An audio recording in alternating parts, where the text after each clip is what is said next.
Selamat malam semuanya. Minal aidin wal faizin. Mohon maaf lahir dan batin. Semoga kita semua semakin diberkahi oleh Allah Subhanahu wa taala. Oke, Ibu Bapak semuanya, Shalom. Nggak berasa ya, kita udah berapa lama? 10 hari ada nggak ketemu? Rasanya ada ya 10 hari ya. Iya kan? Mungkin lebih bahkan. Nah, kita akan belajar malam hari ini sesuatu yang jarang dibahas, tetapi memegang peranan yang cukup penting dalam sejarah keselamatan umat manusia. Kembali lagi, memang kalau kita mau belajar mengenai kisah perjanjian lama, yang selalu dipikirkan adalah benar atau tidak kisah-kisah yang ada di dalam perjanjian lama. Ada nggak sih tokoh-tokoh historis yang sungguh-sungguh nyata? Nah, ini penting untuk kita pahami bahwa kita jangan lagi terjebak dalam urusan historis atau tidak tokoh-tokohnya, tetapi dalam memahami firman Tuhan, mari kita menggunakan kacamata iman. Jadi Alkitab itu merupakan buku iman, bukan buku sejarah. Maka kalau misalkan ada yang memperdebatkan mengenai keberadaan historis dari tokoh-tokoh tertentu di Perjanjian Lama, kita jangan mau terjebak ya ke dalam sana, karena itu sudah kita tinggalkan. Ya, kita hanya mau fokus dengan apa yang menjadi pesan Tuhan dalam setiap kisah, dan kita mau belajar dari tokoh-tokoh yang bersangkutan. Ya, kita akan mulai Ibu Bapak. Oke, nah kita akan mulai. Pertama-tama kita sudah belajar mengenai kisah penciptaan ya. Ingat bahwa dalam kisah penciptaan bab 1 ayat 1 dan 2 sama Kejadian 1 dan 2, Allah menciptakan langit dan bumi serta isinya. Kita baca bersama-sama ya. 1, 2.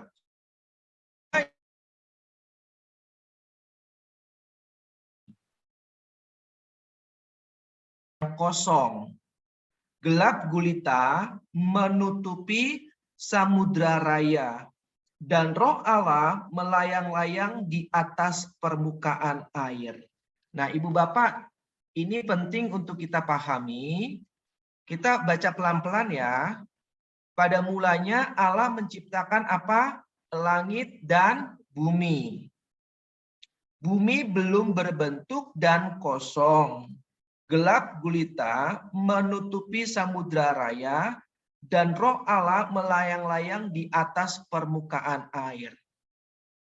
Penggambarannya adalah air itu sudah ada pada saat Allah menciptakan langit dan bumi, atau belum ada pada saat Allah menciptakan langit dan bumi? Air sudah ada. Air sudah ada. Atau air belum ada?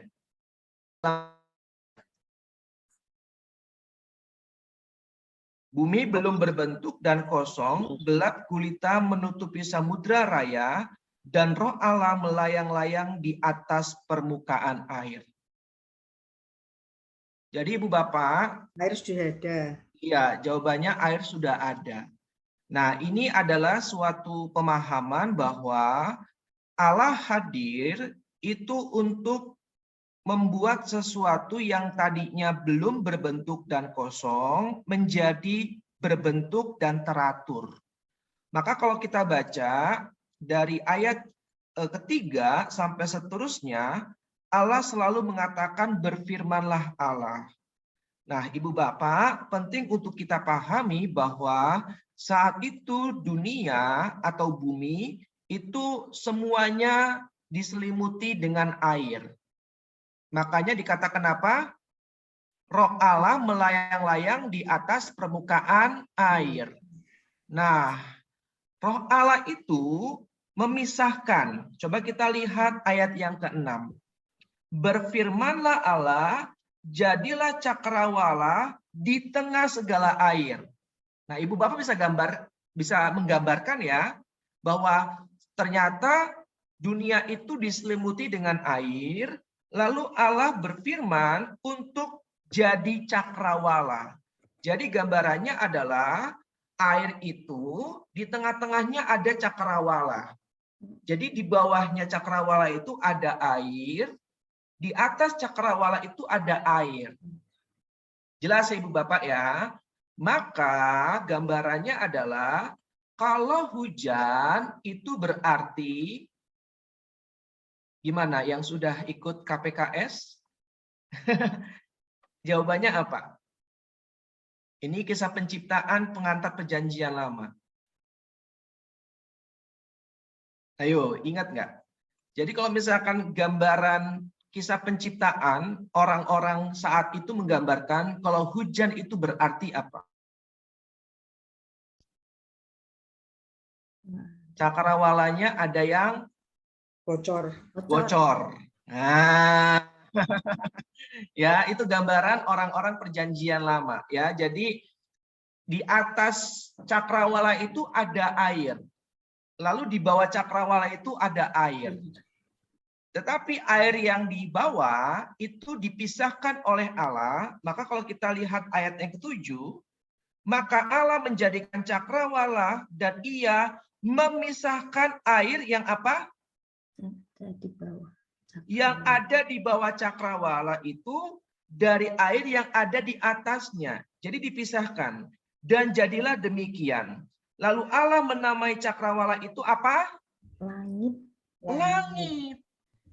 Jadi cara berpikir orang-orang perjanjian lama adalah kalau hujan, langitnya itu atau cakrawalanya itu bocor. Di atas cakrawala, di atas langit itu ada air. Ya, dan di bawah langit juga ada air. Nah, kemudian ayat yang ke-9. Berfirmanlah Allah, hendaklah segala air yang di bawah langit berkumpul pada satu tempat, sehingga kelihatan kering. Dan jadilah demikian, lalu Allah menamai yang kering itu darat, dan kumpulan air itu dinamainya laut.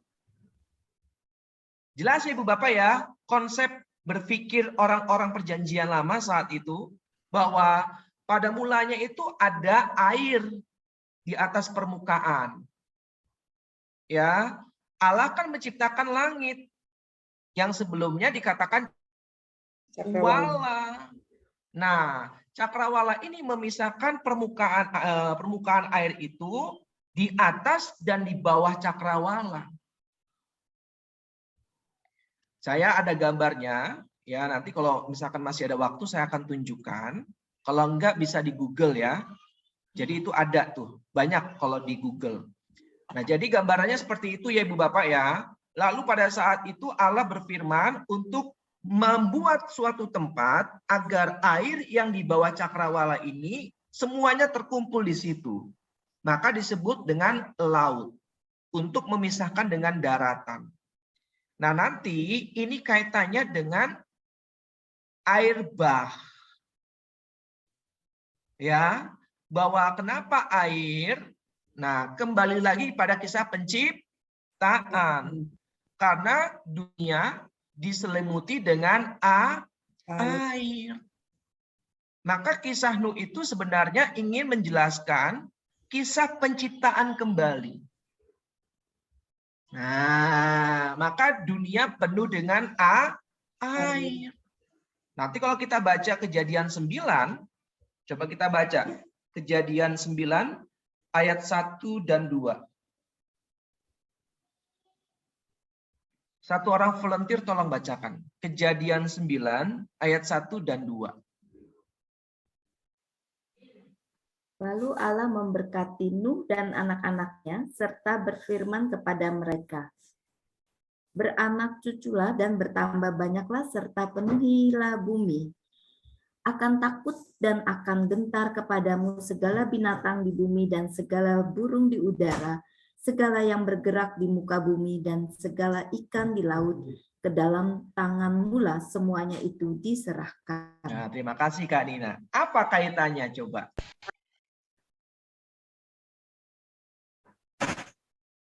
Apa kaitannya? Iya, beranak cuculah dan bertambah banyaklah bumi. serta penuhilah Bumi. mirip dengan apa? Abraham. Abraham. Pada Abraham. Oke, lalu kaitannya dengan kisah penciptaan mirip dengan Abraham apa? dan Hawa. Kejadian 1 ayat 28. Coba lihat di sana. Apa kata firman Tuhan? Kejadian 1 ayat 28.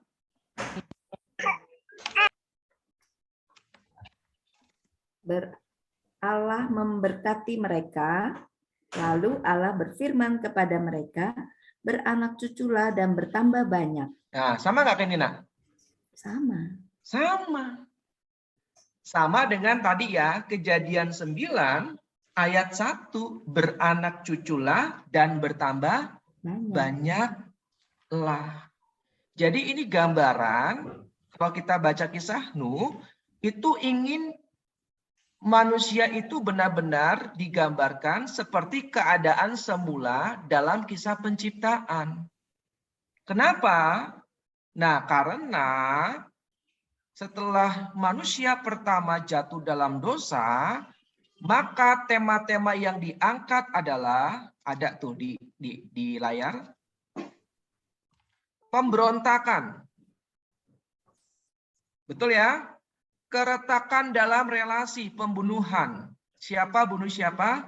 Kain bunuh Habel.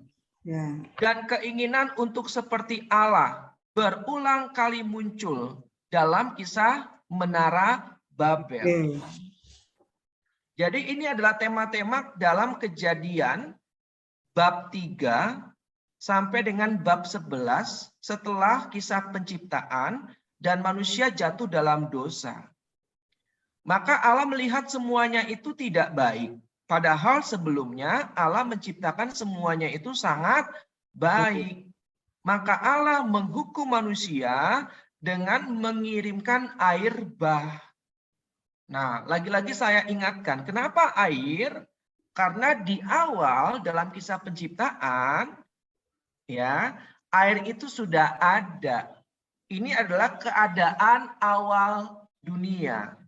Allah membuat kekacauan itu menjadi teratur dengan memisahkan antara air yang ada di atas cakrawala dengan air yang ada di bawah cakrawala.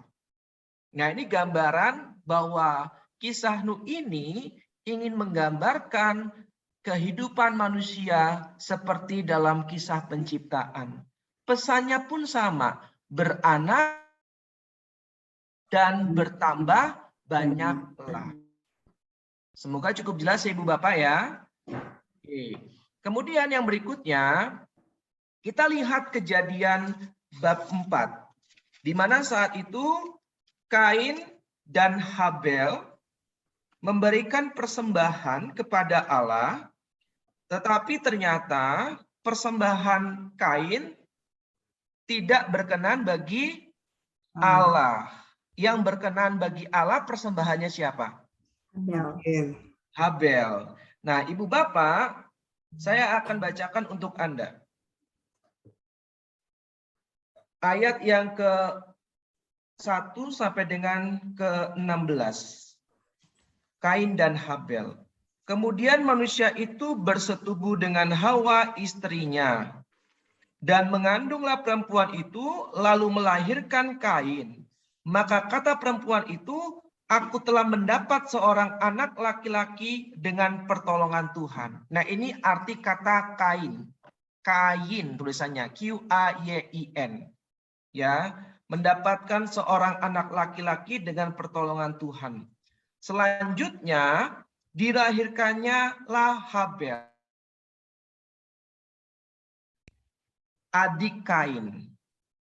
Dan Habel menjadi gembala kambing domba, Kain menjadi petani. Setelah beberapa waktu lamanya, maka Kain mempersembahkan sebagian dari sebagai korban persembahan. Habel juga mempersembahkan korban persembahan dari anak sulung kambing dombanya, yakni lemak-lemaknya. Kenapa lemak? Baunya harum.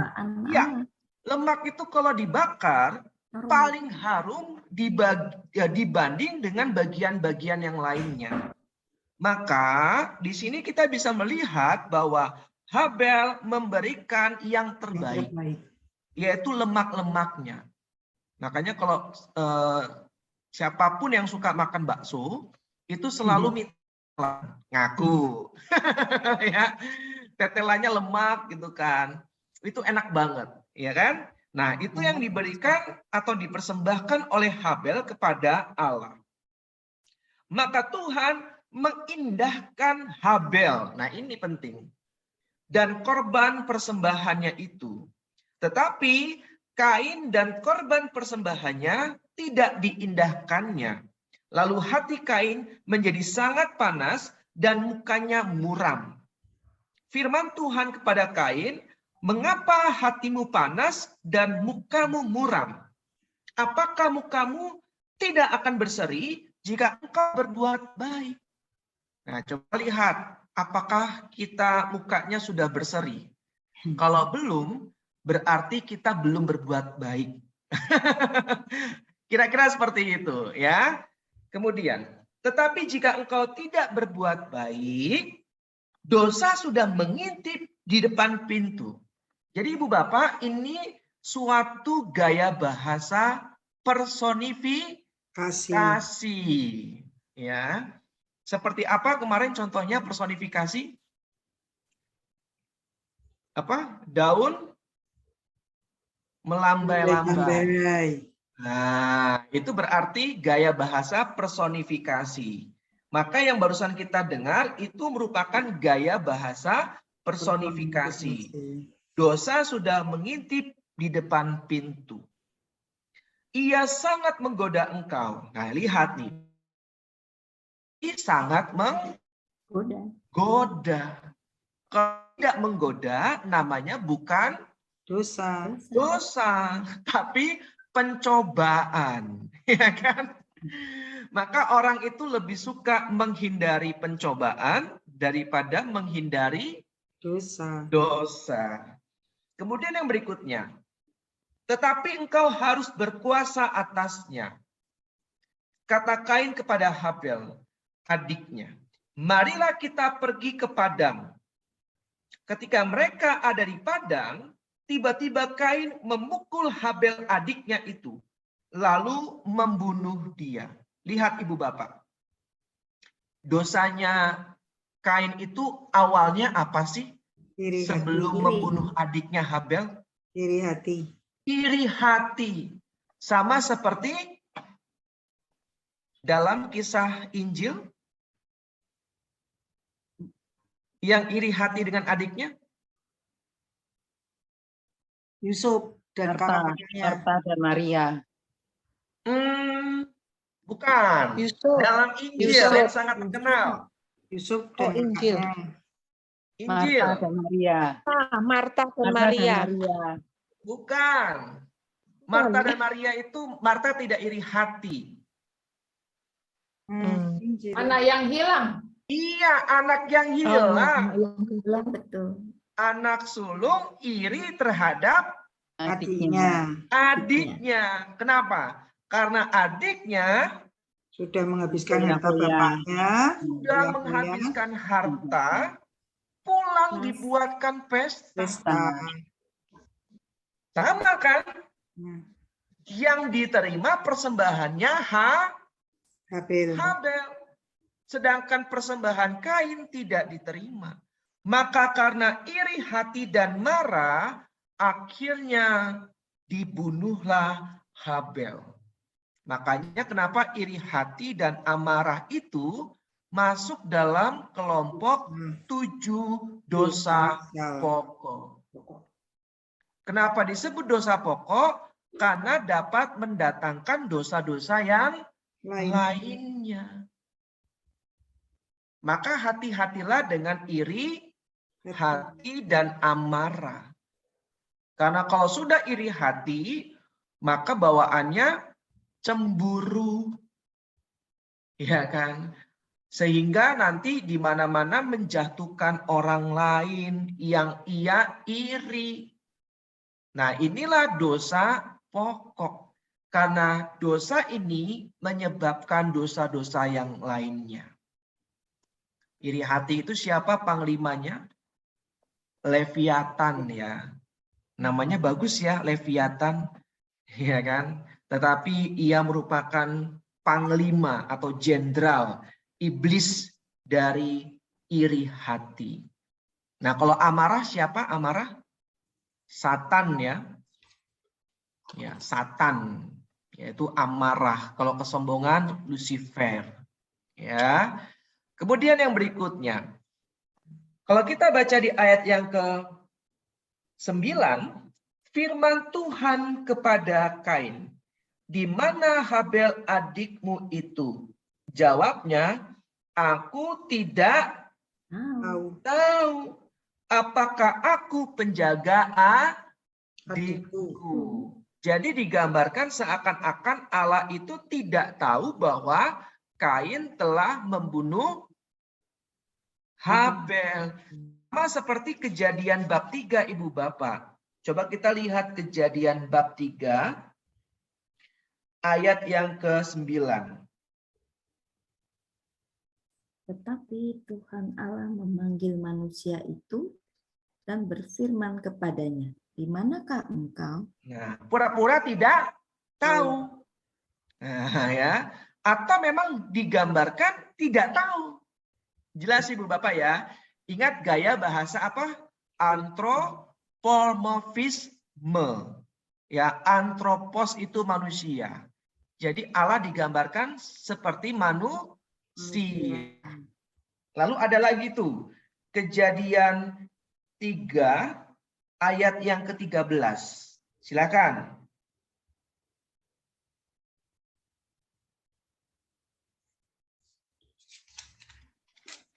Silakan. Kejadian 3 ayat yang ke Kemudian berfirmanlah Tuhan Allah kepada perempuan itu, "Apakah yang telah kau perbuat ini?" Jawab perempuan itu, "Ular itu yang memperdayakan aku, maka kumakan." Nah, terima kasih Bu Eni. Allah digambarkan tidak tahu. Jadi kalau ada yang tanya, loh Allahnya orang Kristen kok nggak tahu ya? Itu hanya gaya bahasa ya Ibu Bapak ya. Oke, kemudian saya lanjutkan dalam Kejadian bab 4 ayat yang ke-11. 10 dulu ya. Firman-Nya, "Apakah yang telah kau perbuat ini? Darah adikmu itu berteriak kepadaku dari tanah." Nah, ini gaya bahasa hiperbola. Ya. Jadi Ibu Bapak, orang-orang Israel itu percaya bahwa darah itu mengandung nyawa. Jadi nyawa seseorang itu mereka percaya terdapat di dalam darah. Maka orang Israel tidak boleh makan darah. Ya. Oke, berikutnya. Ayat yang ke-11. "Maka sekarang terkutuklah engkau, terbuang jauh dari tanah yang mengangakkan mulutnya untuk menerima darah adikmu itu dari tanganmu. Apabila engkau mengusahakan tanah itu, maka tanah itu tidak akan memberikan hasil sepenuhnya lagi kepadamu. Engkau menjadi seorang pelarian dan pengembara di bumi." Nah, Ibu Bapak, keturunan Kain inilah yang merupakan keturunan dari orang-orang jahat. Ya, jadi kalau misalkan kita berkaca kepada Alkitab, kenapa sih kok ada orang-orang jahat di dunia? Nah, itu kalau dikaitkan dengan kejadian, memang di keturunan itu merupakan orang-orang jahat. Nanti kita akan bahas panjang lebar. Ya, Tetapi sebaliknya, nanti keturunan dari Set itu merupakan keturunan orang-orang saleh. Ya, dan nanti mereka akan menikah, akan bersatu, tetapi diharapkan bahwa orang yang jahat dari keturunan Kain itu bisa bertobat, sudah bersatu, sudah menikah dengan keturunan dari Set, orang-orang saleh. Ternyata sebaliknya, orang-orang yang saleh dari keturunan Set justru terpengaruh dari keturunan Kain, sehingga mereka melakukan hal yang jahat. Nah, inilah alasan kenapa terjadinya air bah. Karena begitu banyak orang jahat. Nah, itu konsepnya ya, Ibu Bapak ya. Menarik. Saya lanjutkan ya. Kemudian ayat yang ke-13. Kata Kain kepada Tuhan. Ingat, Tuhan huruf kapital itu YHWH ya. Bacanya Adonai. Ya, hukumanku itu lebih besar daripada yang dapat kutanggung.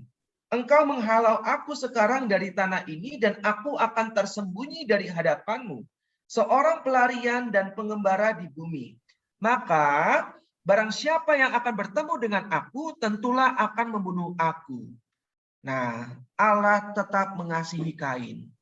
Firman Tuhan kepadanya, sekali-kali tidak. Barang siapa yang membunuh Kain akan dibalaskan kepadanya 7 kali lipat. Nah, ini akar dari berapa kali harus mengampuni? 70 kali 7 kali. Ya. Kemudian Tuhan menaruh tanda pada Kain supaya ia jangan dibunuh oleh barang siapapun yang bertemu dengan dia. Lalu Kain pergi dari hadapan Tuhan dan ia menetap di tanah Nod di sebelah timur Eden. Nah, Ibu Bapak, ini penting ya. Nanti saya akan jelaskan secara diagram keturunan dari Kain dan Set. Ya, saya lanjutkan dulu ya. Nah, kita lihat di layar. Dari kisah Kain dan Habel, ya, kita dapat jumpai kisah pembunuhan. Sang kakak membunuh sang adik. Tetapi kalau kita baca ayat selanjutnya, yaitu ayat 17, dikatakan demikian. Kain bersetubuh dengan istrinya dan mengandunglah perempuan itu, lalu melahirkan Henok. Nah, ya. Kemudian Kain mendirikan suatu kota dan dinamainya kota itu Henok menurut nama anaknya. Bagi Henok lahirlah Irat dan Irat itu memperanakan Mehuyael dan seterusnya. Maka saya akan coba share screen. Saya akan tampilkan secara diagram. Garisnya nggak lurus, mohon maaf. Oke, nah teman-teman, Ibu Bapak, coba perhatikan di dalam diagram ini ada silsilah dari Adam. Ya, Adam punya 3 anak, Kain, Habel, dan Set. Lalu Habel dibunuh oleh Kain, maka tersisa Kain dan Set. Lalu dari Kain memiliki keturunan yaitu Henok, Irat, Mehuyael, Metusael, dan Lamek. Lalu yang berikutnya dari Set itu lahirlah Enos. Ibu Bapak coba perhatikan. Lamek itu punya 2 istri, yaitu Ada dan Zila. Jadi kalau misalkan ditanya, tokoh pertama kali yang melakukan poligami ya, poligami di Alkitab siapa? Jawabannya Lamek. Ya, Lamek ini tokoh pertama kali yang melakukan poligami. Ya. Nah, dari Lamek itu menghasilkan 4 anak. Ya, dari istrinya yang bernama Ada, lahirlah, bukan 4 anak, 2 anak ya, karena bawahnya lagi itu cucu dari Lamek. Dari Ada, lahirlah Yabal. Dari Yabal, lahirlah Yubal. Ya, lalu dari Zila, lahirlah Tubal Kain. Ya, lalu dari Tubal Kain lahirlah Naamah. Nah, saya tulis di bawahnya Ibu Bapak. Yabal itu artinya menggiring. Dan ia merupakan nenek moyang peternak. Ya, itu Yabal. Nah, kalau Yubal itu dari kata Yobel. Nah, kalau Ibu Bapak tentu masih ingat ya, tahun Yobel, di mana orang-orang Yahudi meniup sangkakala kan. Nah, Yobel itu artinya sangkakala. Yang berarti Yubal itu merupakan bapak dari para ahli musik. Nah, ini sejarah dari nama-nama para, ya bisa dikatakan manusia-manusia pertama ya, dari Adam, Kain, Henok, ya dan seterusnya. Jadi kalau misalkan budaya Yunani itu kan ada dewa perang, kemudian ada dewa musik, ya kan? Nah, orang-orang Yahudi juga bukan dewa tapi ya, melainkan yang pertama kali yang disebut Bapa. Kemudian Tubal, bukan tumbal ya, kalau tumbal beda lagi ya, Tubal ya, merupakan nama sebuah bangsa di negeri utara. Coba kita baca Kejadian 10 ayat 2. Dan negeri ini merupakan penghasil logam.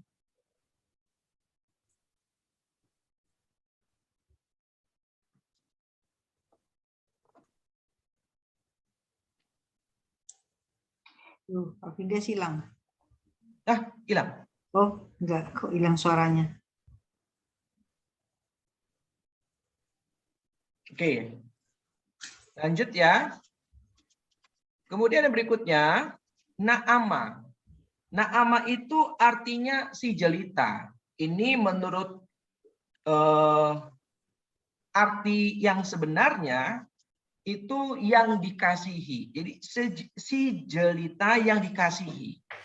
Nah, konon katanya Naamah ini merupakan ya ibu dari para pelacur. Ya. Nah, ini istilahnya gambarannya ya Ibu Bapak ya. Ini sejarahnya. Jadi penting untuk kita pahami silsilah dari Kain dan juga Set.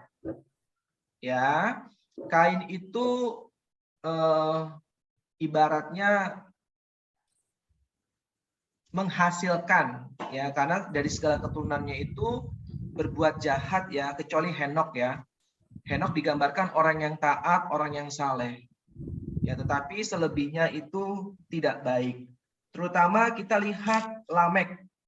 Kita lihat di ayat yang ke-19 deh. Nah, ini gampang untuk kita pahami. Coba satu orang volunteer kita bacakan ayat yang ke-19 sampai dengan 24. Kejadian 10. Kejadian 4, sorry. Kejadian 4 ayat 19 sampai dengan 24.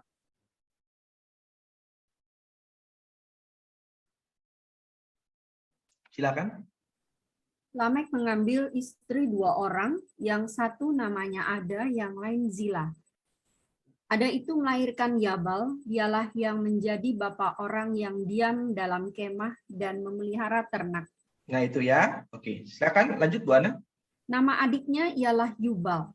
Mm-mm. Dialah yang menjadi bapa semua orang yang memainkan kecapi dan suling. Zila juga melahirkan anak, yakni Tubal Kain, bapa semua tukang tembaga dan tukang besi. Adik perempuan Tubal Kain adalah Naamah. Berkatalah Lamek kepada kedua istrinya itu, Ada dan Zila, dengarkanlah suaraku. Hai istri-istri Lamek, pasanglah telingamu kepada perkataanku ini. Aku telah membunuh seorang laki-laki karena ia melukai aku. Membunuh seorang muda karena ia sampai bengkak. Sebab jika Kain harus dibalaskan 7 kali lipat, maka Lamek 77 kali lipat. Wah. Oke, terima kasih ya Bu Ana. Ingat ya, 70 kali 7 kali lipat. Ya, Lamek akan dibalaskan, tetapi Yesus mengajarkan 70 kali 7 kali. Nah, ini sangat erat relevansinya. Jadi Yesus pun secara langsung loh ya mengaitkan dengan kisah Lamek ini. Maka kita harus melihatnya dengan kacamata iman lagi-lagi ya, tidak usah pusingkan historis atau tidak. Ya, karena Yesus pun mengacu pada kisah Lamek ini. Kemudian yang berikutnya kita masuk ke dalam set ya Ibu Bapak ya. Coba kita baca ayat yang ke-25 sampai dengan 26. Adam bersetubuh pula dengan istrinya. Lalu perempuan itu melahirkan seorang anak laki-laki dan menamainya Set. Sebab katanya, Allah telah mengaruniakan kepadaku anak yang lain sebagai ganti Habel, sebab Kain telah membunuhnya. Lahirlah seorang anak laki-laki bagi Set juga, dan anak itu dinamainya Enos. Waktu itulah orang mulai memanggil nama Tuhan.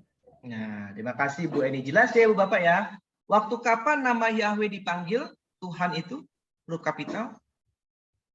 Adonai? Setelah Enos lahir. Setelah apa Bu Ana? Enos lahir. Enos lahir. Nah itu. Ya. Oke. Kita lanjut ya Ibu Bapak ya. Karena kita masih banyak materinya. Kita masuk ke sini lagi. Nah sekarang kita lihat daftar keturunan Adam. Begitu panjang ya. Dari bab 5 ayat 1 sampai dengan 32. Ya, itu ada umur-umurnya juga. Coba Ibu Bapak cari siapa yang paling tua. Paling panjang umurnya.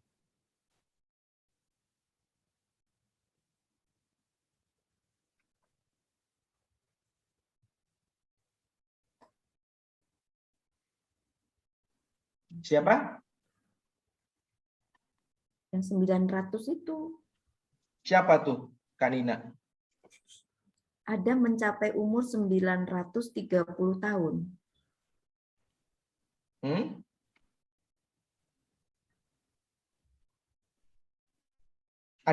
Ayat berapa, sorry? Ayat 5. Ayat 5. Adam mencapai 930 tahun lalu ia mati. Nah, coba sekarang kita lihat bandingkan dengan ayat 27, Kanina. Coba baca. 27. Jadi Metusalah mencapai umur 969 tahun. Lalu ia mati. Lebih panjang mana? Metusalah. Lebih panjang Metusalah. Tadi Yaret, Kak. Yang di bab 20 ayat 20, ternyata di bawahnya masih ada lagi. Oh iya ya, Yaret hampir sama ya, Bu Ana ya? Iya, 2, tapi dia 62. Oke, beda 7 tahun ya? Ya, nah Ibu Bapak sebagai informasi ya, jadi kalau dari zaman Adam sampai Nuh itu umurnya antara 600 sampai dengan 900 tahun. Ya, dari Adam sampai Nuh. Nah, dari Nuh sampai Abraham itu 600 sampai 200 tahun. Kebalik. 200 sampai 600 tahun. Ya, udah mulai menurun ya. Jadi dari Adam ke Nuh itu range usia manusia itu pada umumnya ya 600 sampai 900 tahun. Nah, sedangkan dari zaman Nuh ke Abraham itu range-nya dari usia 200 sampai 600 tahun.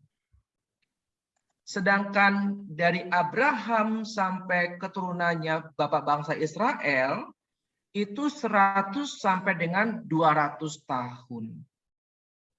Nah, setelah itu kebanyakan manusia usianya rata-rata di bawah 100 tahun. Ya, kenapa kok umur manusia itu semakin berkurang? Jawabannya ada di ayat, bukan ayat, Kejadian bab 6, ayat yang ke-3. Silakan.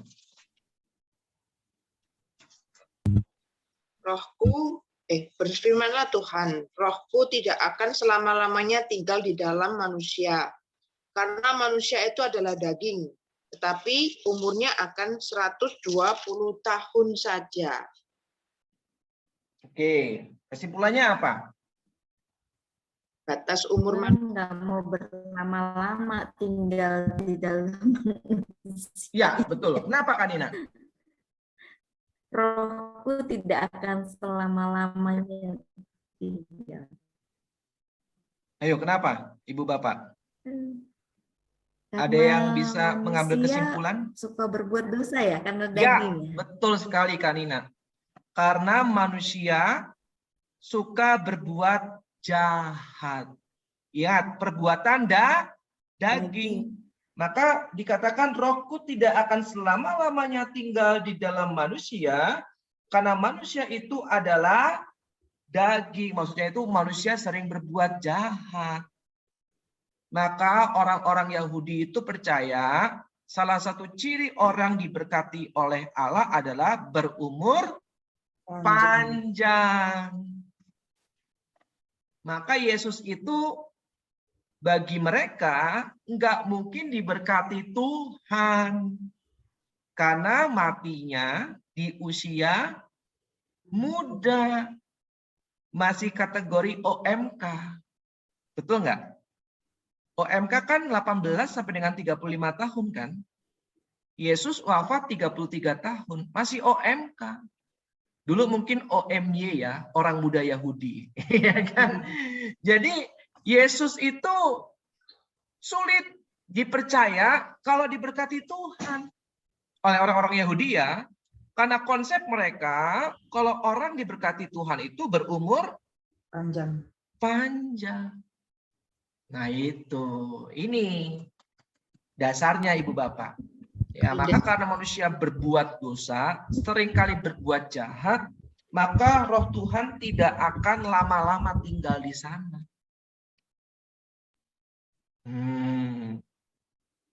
Cukup jelas ya Ibu Bapak ya. Kemudian yang berikutnya, sekarang kita baca Kejadian bab 6 mengenai kejahatan manusia. Coba kita lihat ayat yang ke-5. Satu orang volunteer tolong bacakan.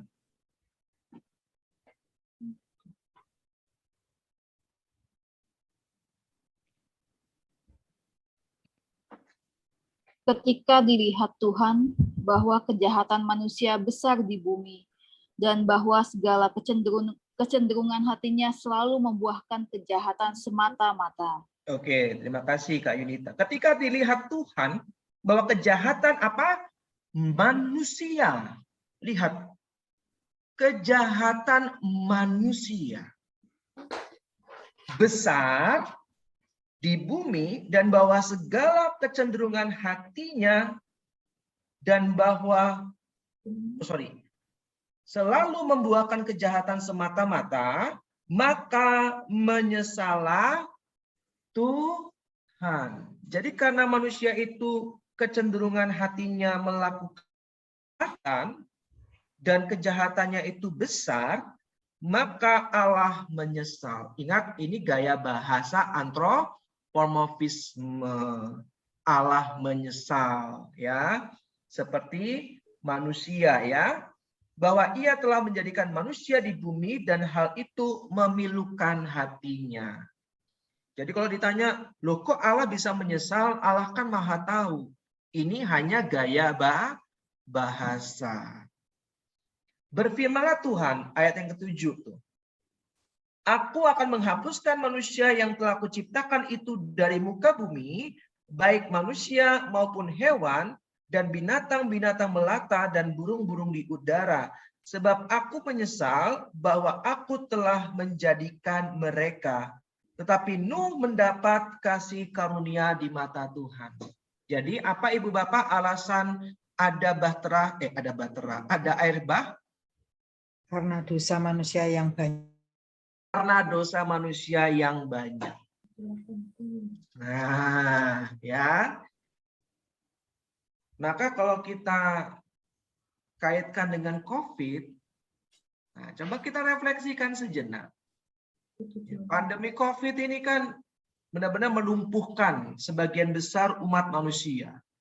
Jangan-jangan karena memang akhir-akhir ini manusia lebih suka berbuat Dosa. Nah, ini permenungannya ini.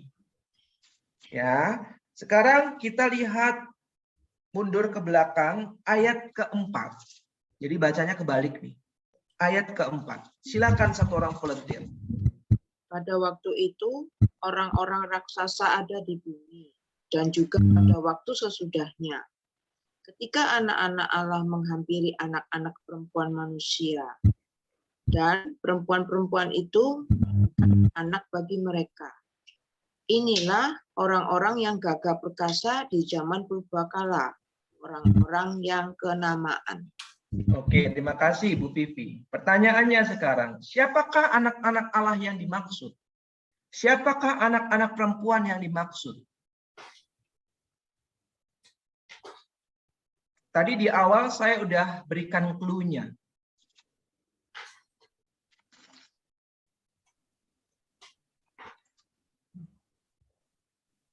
Anak-anak Allah itu Anak Kain dan anak Enos. Anak Set. Yang anak Kain yang mana, Suster? Anak Naama. bukan. Raksasa di bumi itu. Raksasa Oke. yang ada di bumi menghampiri anak perempuan itu, mungkin anak perempuan itu yang dari Set. Oke, anak perempuan itu dari Set. Anak Allah? Set. Enos. Dari Enos. Tahu. Anak Bingung. Allah Enos.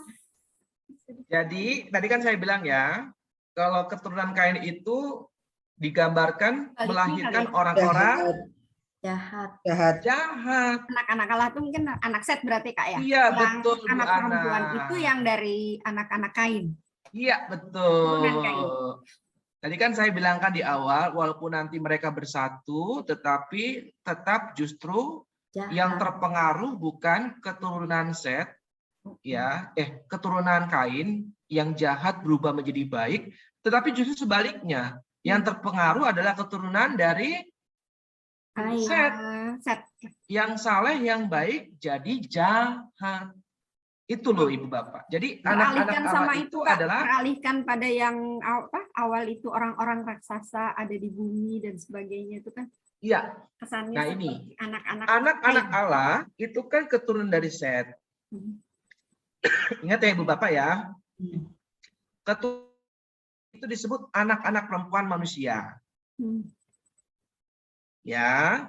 Nah, mereka itu bersatu lalu mereka itu keturunannya raksasa. Maka dikatakan pada waktu itu orang-orang raksasa ada di bumi. Nah, itu karena apa? Persatuan antara anak-anak Allah yang adalah keturunan Set dengan anak-anak perempuan manusia yang merupakan keturunan Kain. Mereka menghasilkan manusia raksasa. Gitu. berarti ini Kak Vindes, raksasa di sini dalam nominal ya, bukan ukuran ya. Ukuran juga, Bu Ukuran Vivi. Ukuran juga. Ya. Nah, lanjut ya. Karena mereka cenderung berbuat jahat, bahkan dikatakan di ayat yang kelima tadi, kejahatan mereka besar, maka menyesalah Allah, dan Allah akan menghapuskan manusia yang telah Ia ciptakan. Nah, ini konsep dasarnya Ibu itu terjadi. Ya, tetapi ada satu pribadi yang diselamatkan oleh Allah. Siapa dia? Nuh. Nuh dia berkenan bagi Allah. Nah, sekarang kita masuk ke dalam ya riwayat Nuh. Ibu Bapak nanti silakan baca ayat 9 sampai dengan 22 ya. Nah, sekarang kita lihat di sini ayat yang ke-9 sampai dengan ayat yang ke-12 saja. Nanti sisanya Ibu Bapak tolong baca ya. Setelah SOG atau besok boleh. Satu orang volunteer tolong bacakan.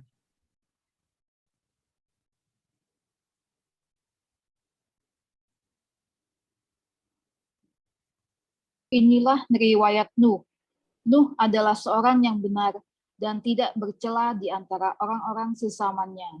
Dan Nuh itu hidup bergaul dengan Allah. Nuh memperanakkan 3 orang laki-laki, Sem, Ham, dan Yafet. Adapun bumi itu telah rusak di hadapan Allah dan penuh dengan kekerasan.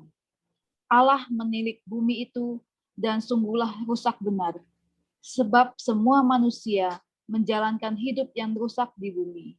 Nah, terima kasih ya. Ini semua manusia menjalankan hidup yang rusak di bumi. Ini sama seperti dalam Perjanjian Baru, surat Rasul Paulus. Gimana bunyinya? Kepada jemaat di Roma. Nah, udah saya kasih clue-nya tuh. Ayo. Sebab semua manusia menjalankan hidup yang rusak di bumi. Coba, Roma bab berapa?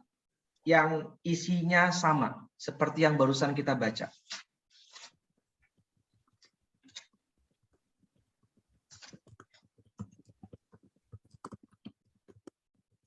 Roma 3 ayat 23. Coba silakan dibaca.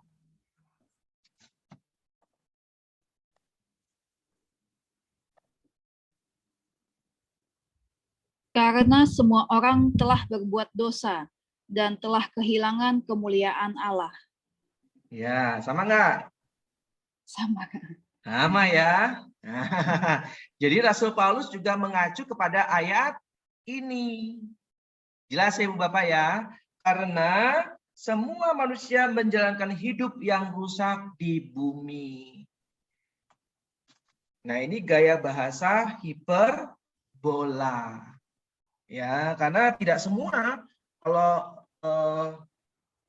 dalam Roma 3 ayat 23 tadi, Yesus kan tidak berbuat dosa. Bunda Maria kan tidak berbuat dosa. Jadi tidak semua. Nah, ini cuman gaya bahasa. Maka kalau orang-orang yang mau menyerang kita itu gampang sekali kalau kita nggak tahu jawabannya. Loh, ini dikatakan semua orang telah berbuat dosa. Berarti Bunda Maria berdosa dong. Ya, berarti Yesus berdosa dong. Yesus kan juga manusia, bingung. Apa ini hanya gaya bahasa. Ya, biar lebih mendramatisir. Ya, pewarta juga gitu kok kebanyakan. Dikasih bumbu-bumbu dalam sharing kesaksian. Ya. Nah, itu wajar karena untuk mendramatisir, asalkan tetap pesannya tersampaikan dengan baik dan benar. Lanjut ya. Nah, keturunan dari Nuh itu berapa banyak Ibu Bapak yang barusan kita dengar? 2. Ada berapa tadi? Ayat 3. 3. Apa aja? Atau siapa aja? Sorry. Sem, Ham, Yafet. Sem, Ham, dan Yafet. Ya, Ham itu ingat nama manusia, bukan nama daging Ham gitu kan. Bukan. Ya kan? Suara saya masih jelas atau putus-putus? Jelas, Jelas Kak. ya. Lanjut ya Ibu Bapak ya. Kemudian yang berikutnya, nah ini penting sih, tolong dibacakan ayat 13 deh.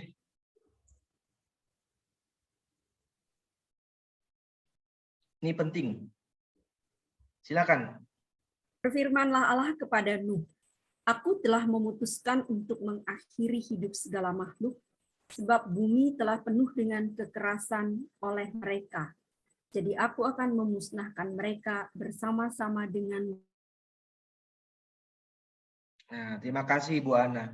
Aku telah memutuskan untuk mengakhiri hidup segala makhluk. Ya. Kemudian berikutnya apa? Sebab bumi telah penuh dengan kekerasan oleh mereka, jadi aku akan memusnahkan mereka bersama-sama dengan bumi. Ya, jadi akhirnya bumi dimusnahkan dengan segala isinya. Berarti ini adalah seperti kisah Ciptaan hanya ada air. Nuh. Ya, bersama dengan siapa? Dan 3 orang anaknya dengan semua binatang yang sudah dipilih. Ya. Oke. Coba kita lihat di sana ya. Ayat yang ke-17. Sebab sesungguhnya aku akan mendatangkan air bah meliputi bumi untuk memusnahkan segala yang hidup dan yang bernyawa di kolong langit. Segala yang ada di bumi akan mati binasa. Tetapi dengan engkau, engkaunya siapa? Nuh. Aku akan mengadakan perjanjian. Jadi jauh sebelum Abraham, Allah juga mengadakan perjanjian. Jelas ya Ibu Bapak ya?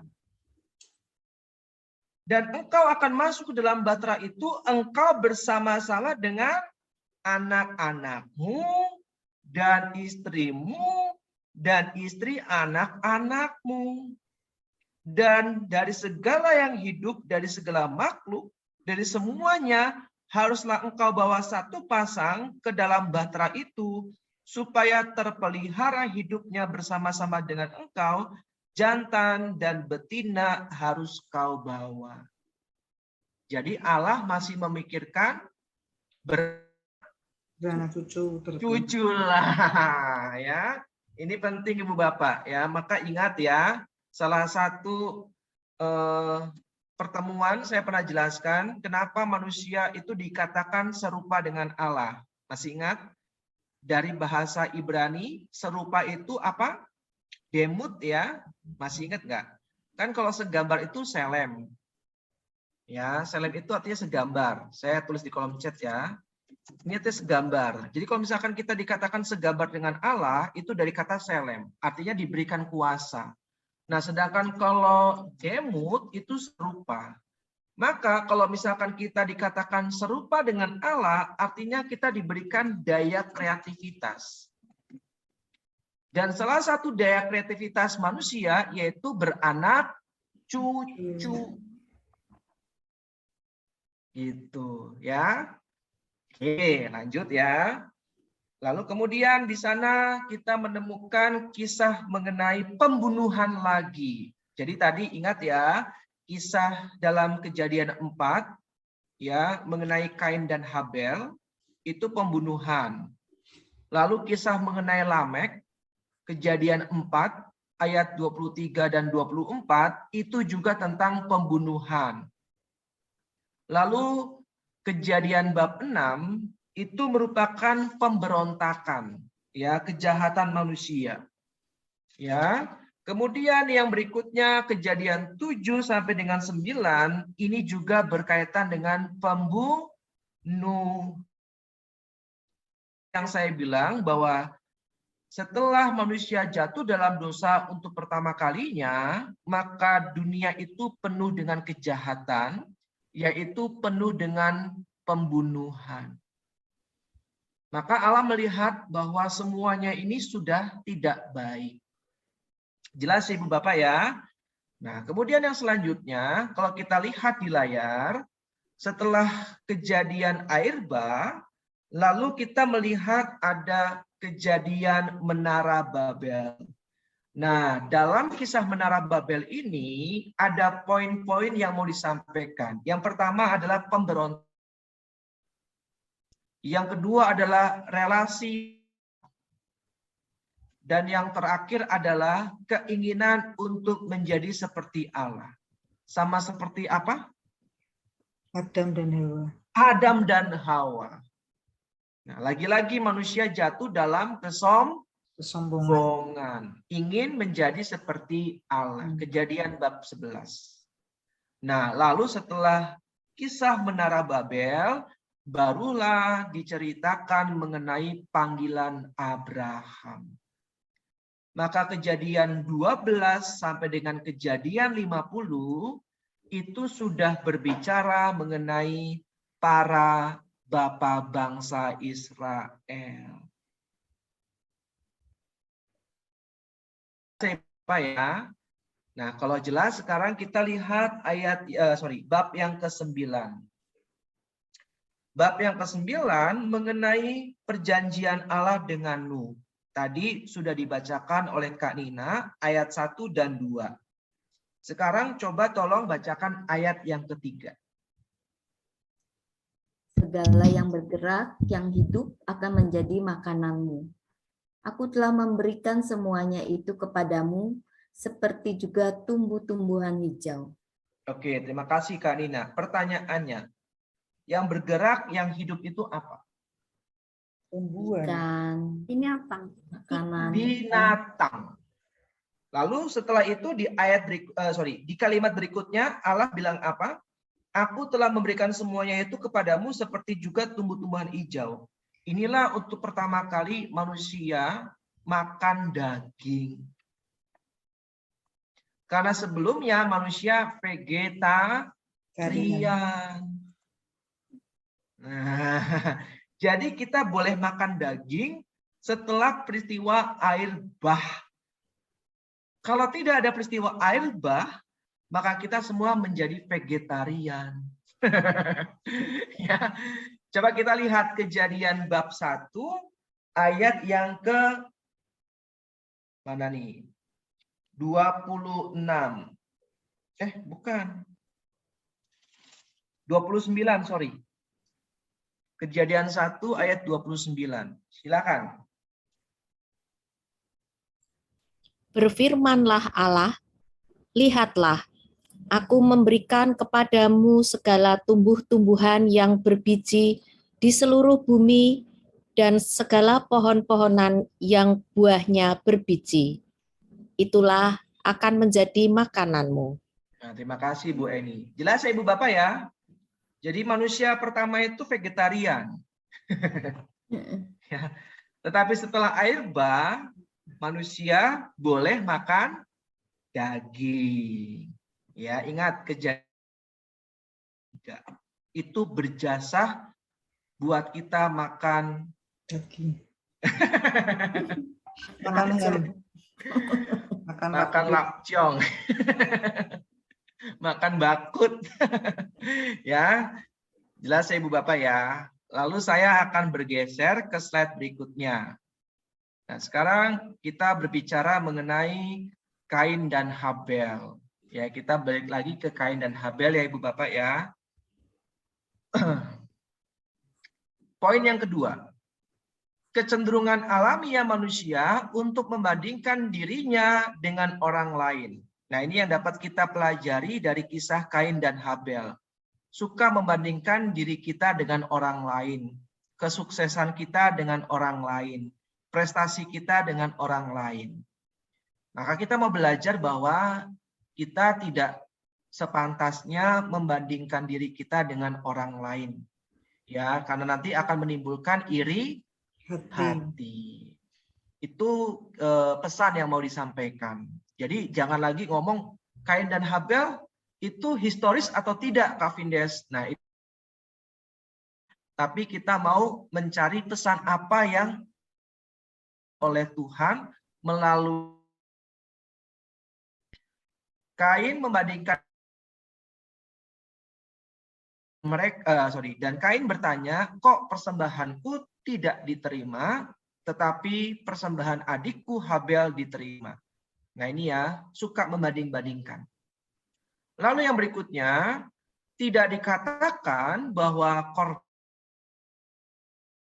lebih baik dari korban Kain. Kan nggak dibilang kayak gitu kan? Ya, dikatakan tadi bahwa Allah mengindahkan korban dari Habel, tetapi tidak mengindahkan korban dari Kain.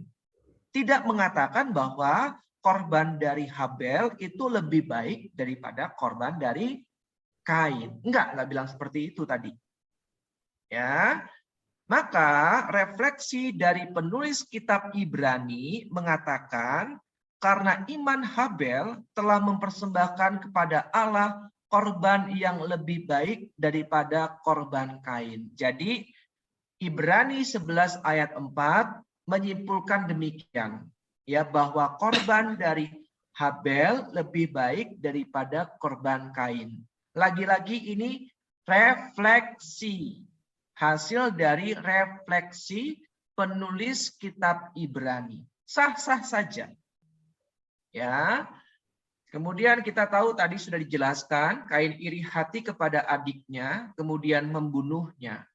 Lalu Allah mengingatkan supaya tidak jatuh ke dalam pencobaan, tetapi justru dia membunuhnya di ladang. Ingat ya tadi Kejadian 4 ayat 7, tidak kamu berseri kalau berbuat baik. Tapi kalau engkau tidak berbuat baik, dosa sudah mengintip di depan pintu. Ia sangat menggoda engkau, tetapi engkau harus berkuasa atasnya. Nah, pesan apa yang ingin Tuhan sampaikan melalui peristiwa ini? Bahwa Allah selalu mengingatkan kita kalau kita akan berbuat dosa. Nah, ya, jadi sebelum Kain membunuh Habel, Allah itu sudah memberikan peringatan. Kamu harus berkuasa atasnya. Sampai sini cukup jelas, Ibu Bapak? Jelas ya? Oke. Kemudian yang berikutnya, untuk pertama kalinya kata dosa disebut. Ya, jadi untuk pertama kalinya kata dosa itu disebut, yaitu dalam kisah apa? Kain dan Habel. Nah, dosa itu dari kata, K-H-A-T-A, kata, yang artinya secara harafiah adalah salah target. Ya, apa? Salah target. Itu arti kata secara harafiah. Artinya apa? Salah target itu tidak berjalan dalam arah yang benar. Seperti anak panah. Harusnya kan tepat sasaran. Tapi ternyata salah arah. Arahnya tidak benar. Nah, itu arti kata-kata. Salah target. Lalu yang menarik adalah bahwa Kain merasa tidak mau bertanggung jawab dengan kalimat pertanyaan, apakah aku penjaga adikku? Nah, lagi-lagi kita diingatkan dengan kisah Taman Eden, di mana Adam dan Hawa tidak mau bertanggung jawab dengan lari dan bersembunyi. Nah, inilah pesan yang ketiga dari kisah Kain dan Habel. Kecenderungan manusia kalau berbuat salah dan dosa bersembunyi, ya. Maka itu harus kita pelan-pelan tinggalkan. Kecenderungan untuk tidak bertanggung jawab. Maka Allah memberikan konsekuensi dari perbuatan Kain. Tadi kita tahu ya bahwa Kain akan menjadi seorang pengembara. Apapun yang menjadi pekerjaannya, terutama tanah, tidak akan pernah mendatangkan hasil. Itu konsekuensi dari dosa. Meskipun Allah telah mengampuni Kain. Nah, inilah salah satu, Ibu Bapak, penting untuk kita sadari kenapa Gereja Katolik mengajarkan purgatorium. Meskipun Allah sudah mengampuni kita, tetap masih ada konsekuensi terhadap dosa kita. Jadi nggak segampang itu Ferguson masuk surga, gitu kan?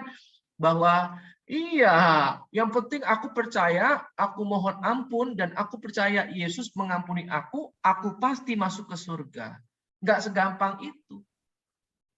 Meskipun Allah telah mengampuni Kain, tetapi Kain tetap harus bertanggung jawab terhadap perbuatannya. Nah, meskipun Allah sudah mengampuni kita, kita tetap harus bertanggung jawab. Ada konsekuensinya. Contoh yang sangat sederhana pada saat kita mungkin menabrak mobil. Lalu kita minta maaf dan orang itu memaafkan kita. Lalu kira-kira kita bakal ganti nggak kerusakannya? Ganti dong. Ganti dong, meskipun kita sudah dimaafkan. Meskipun kita sudah diampuni, tapi tetap kita. Nah, jelas ya Ibu Bapak ya? Maka nggak serta-merta yang penting aku mohon ampun, Tuhan mengampuni, ya sudah dosaku hilang. Dosa memang hilang, tapi konsekuensi dosanya masih ada. Nah, sekarang Lamek tadi udah jelas ya Ibu Bapak ya. Ini yang terakhir. Nah, ini yang tadi saya bilang Ibu Bapak mengenai kisah anak-anak Kain dan anak-anak atau keturunan Set ya. Nah, lahirlah raksasa ya yang kedua atau Nepilim dari percampuran itu. Ya, mengacu pada raja-raja yang mengklaim dirinya keturunan ilahi. Ya, ini yang tadi saya jelaskan panjang lebar. Ya, kita lewati. Sekarang kita masuk ke dalam kisah Nuh. Tadi sudah kita belajar bersama-sama juga ya kisah Nuh ini. Nah, ini. Allah membersihkan kejahatan manusia dengan air bah untuk melindungi dunia yang baik atau kebaikan yang ada dalam ciptaan. Tolong dicatat Ibu Bapak, ini penting sekali. Allah membersihkan kejahatan manusia dengan air bah, ingat air. Ya, kita dibaptis dengan air. Sebagai lambang kehidupan menjadi manusia baru. Ya. Oke, jelas Ibu Bapak ya. Maka air itu sebagai sakramen kan, tanda yang kelihatan dari rahmat Allah yang tidak kelihatan. Ya, maka kalau dalam sakramen itu harus ada forma dan harus ada materinya. Nah, kalau forma itu rumusan doanya, kalau materinya itu adalah Wujud nyata. wujudnya. Nah, kalau sakramen baptis wujudnya adalah Percikan air. Yang adalah lambang kehidupan. Nah, air itu adalah tanda yang kelihatan dari rahmat Allah yang tidak kelihatan. Nah, dari air itulah kejahatan-kejahatan kita dibersihkan. Sama seperti Allah membersihkan kejahatan manusia dengan air bah. Ya, sehingga dengan kita menerima sakramen baptis, dosa asal kita dibersihkan, diampuni. Dan segala bentuk dosa-dosa kita juga diampuni. Itu Ibu Bapak. Ya. Kemudian yang kedua, ia melindungi Nuh dan keluarganya dan menugaskannya sebagai Adam yang baru. Beranak cuculah dan bertambah banyaklah. Ya. Jadi Ibu Bapak tolong diingat Kejadian 9 ayat 1 sampai dengan 7, Allah mengulangi berkat ilahi dan mengutusnya untuk mengisi dunia. Seperti dalam kisah penciptaan. Jadi Nuh juga merupakan Adam yang baru, tetapi dalam konteks untuk mengisi bumi dengan segala macam isinya. Beranak cuculah. Yesus juga Adam yang baru. Ya, karena mendatangkan keselamatan. Kalau Adam yang lama mendatangkan dosa, Adam yang baru mendatangkan keselamatan. Oke. Nah, ini penting. Harapan Allah kepada Nuh terlalu tinggi, sementara Nuh gagal untuk menjadi manusia yang diharapkan Allah. Nuh menjadi petani, dialah yang mula-mula membuat kebun anggur. Setelah ia minum anggur, mabuklah ia dan ia telanjang dalam kemahnya. Nanti silakan baca Kejadian 9 ayat 20 sampai dengan 21. Nah, dari kisah Nuh ini kita belajar tidak ada manusia yang Sempurna. Walaupun Nuh orang yang berkenan bagi Allah, ya diselamatkan dengan keluarganya, tetapi ia juga pernah gagal. Ya, nobody's perfect katanya. Tidak ada manusia yang sempurna. Sepandai-pandainya tupai melompat, harus jalan juga, kalau kata Bu Linda. Sepandai-pandainya tupai melompat, ya pernah jatuh juga pastinya ya. Maka kita harus menyadari bahwa saya tidak sempurna, ibu, bapak, dan suster, Romo tidak sempurna. Maka kita bisa belajar dari ketidaksempurnaan. Kalau kita bersatu, maka semuanya menjadi indah dan sempurna. Oke. Nah, situasi dunia semakin buruk karena tadi ya Nuh juga gagal menjadi manusia, artinya tidak sesuai dengan yang diharapkan oleh Allah. Ya, lalu seperti Adam, Nuh telanjang dan akhirnya malu. Ya, gambaran manusia jatuh dalam dosa ya. Ingat Adam dan sadar kalau mereka telanjang dan tidak berhenti di situ, mereka juga malu kan, Adam dan Hawa kan, akhirnya menutupi tubuh mereka dengan dedaunan. Sama seperti Nuh ya, kata telanjang itu merupakan suatu ungkapan bahwa dia telah jatuh dalam dosa dan ia merasa malu. Ya. Kemudian situasi dunia semakin memburuk dan akhirnya semakin jelas dengan peristiwa Menara Babel. Wah, waktu saya tinggal 1 menit. Ya, 20-30. Nggak apa-apa ya, lewat sedikit ya Ibu Bapak ya. Ini terakhir. Menara Babel. Ya, coba kita lihat Kejadian 11 ayat 3. Satu orang volunteer tolong bacakan. Mereka berkata kepada yang lain, marilah kita membuat batu bata dan membakarnya baik-baik. Lalu bata itu dipakai mereka sebagai batu dan tergala-gala sebagai tanah liat. Oke, terima kasih Bu Vivi. Jadi, marilah kita membuat batu bata dan membakarnya baik-baik. Nah, ini adalah teknologi baru saat itu Ibu Bapak di Mesopotamia. Mesopotamia itu sekarang mana? Mesopotamia, Irak ya. Ya, Mesopotamia ya. Oke. Lalu ayat yang keempat. Yuk silakan satu orang volunteer.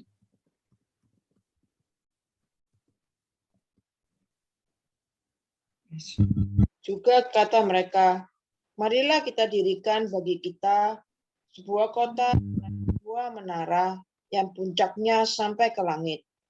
Dan marilah kita cari nama, supaya kita jangan terserak ke seluruh bumi. Nah, terima kasih Bu Vivi. Lalu yang terakhir, membuat namanya besar untuk diri mereka sendiri. Marilah kita apa? Dirikan bagi kita sebuah kota dengan sebuah menara yang puncaknya sampai ke langit. Nah kan mereka percaya bahwa langit itu tempat apa? Tahta Allah. Dengan mereka digambarkan mau membuat menara sampai ke langit, berarti mereka mau menyamakan diri seperti Allah. Nah, ini suatu bentuk kesombongan sama seperti Adam dan Hawa. Ya, mau seperti Allah. Akhirnya apa? Ayat yang kelima. Lalu turunlah Tuhan untuk melihat kota dan menara yang didirikan oleh anak-anak manusia itu, dan ia berfirman, mereka ini satu bangsa dengan satu bahasa untuk semuanya. Ini barulah permulaan usaha mereka. Mulai dari sekarang, apapun juga yang mereka rencanakan, tidak ada yang tidak akan dapat terlaksana. Baiklah kita turun. Lagi-lagi kita menemukan kata turun kita. Ya, baiklah kita turun dan mengacau balaukan di sana bahasa mereka, sehingga mereka tidak mengerti lagi bahasa masing-masing. Demikianlah mereka diserahkan Tuhan dari situ ke seluruh bumi, dan mereka berhenti mendirikan kota itu. Ya, ini cikal bakal terjadinya banyak bahasa di seluruh penjuru bumi. Itulah sebabnya sampai sekarang nama kota itu disebut Babel, Bangka Belitung, bukan ya? Karena disitulah dikacau balaukan Tuhan bahasa seluruh bumi, dan dari situlah mereka diserahkan Tuhan ke seluruh bumi. Nah, ini cikal bakal.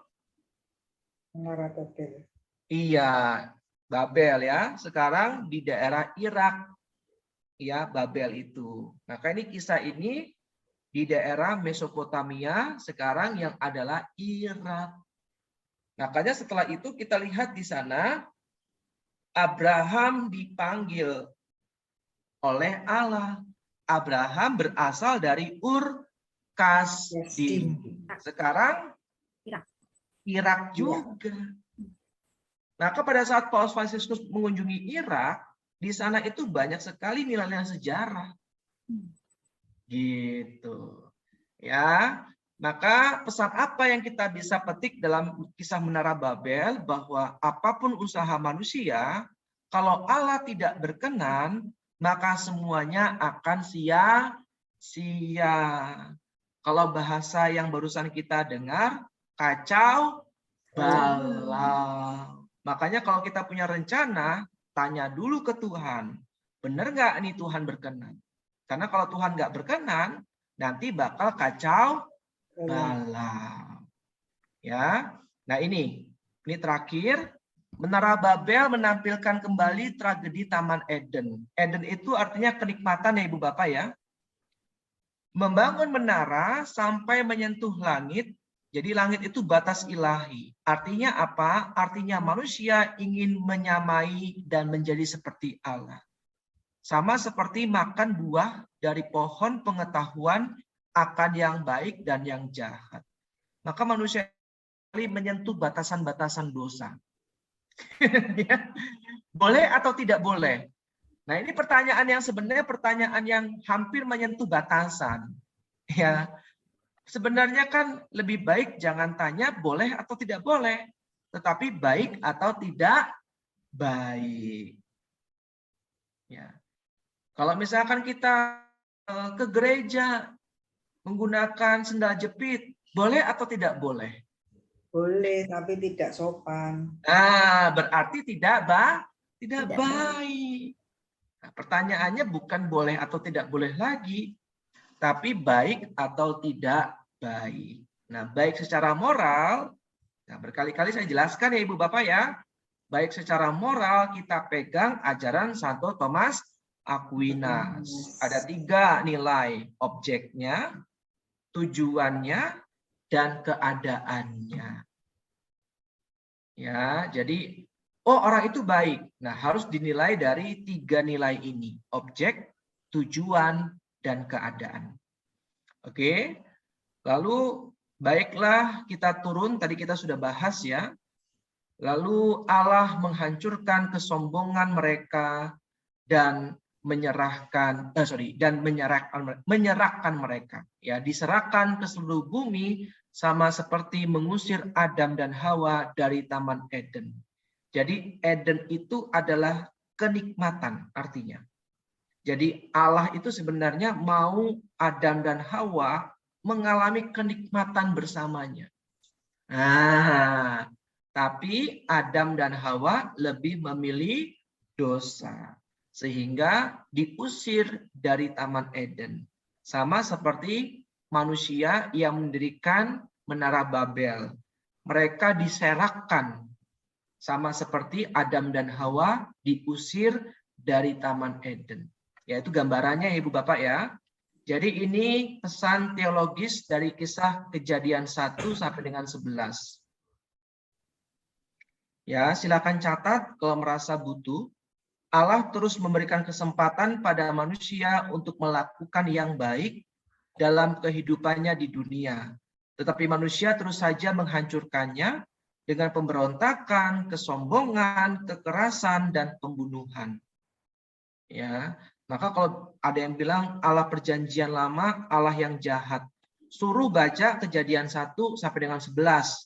Yang jahat Allah atau manusia? Nah, itu. Ya. Oke. Lalu kisah ini mengungkapkan gagasan dasar bahwa kita hidup di dunia yang baik, tetapi kita dapat mengubahnya menjadi jahat. Jelas Ibu Bapak ya? Jadi dunia itu sebenarnya baik, tapi manusia yang bisa mengubahnya menjadi jahat. Kita dihadapkan pada pilihan atau jebakan untuk menentukan baik dan jahat bagi diri kita. Ketidakmampuan untuk menentukan baik dan jahat inilah turut menyumbang dalam dunia yang relasinya hancur, konflik, kekerasan, dan akhirnya berakhir dengan kematian. Maka kita harus bisa membedakan mana yang baik dan mana yang jahat. Sehingga kita tidak menyumbang kepada dunia, yaitu konflik dan sebagainya.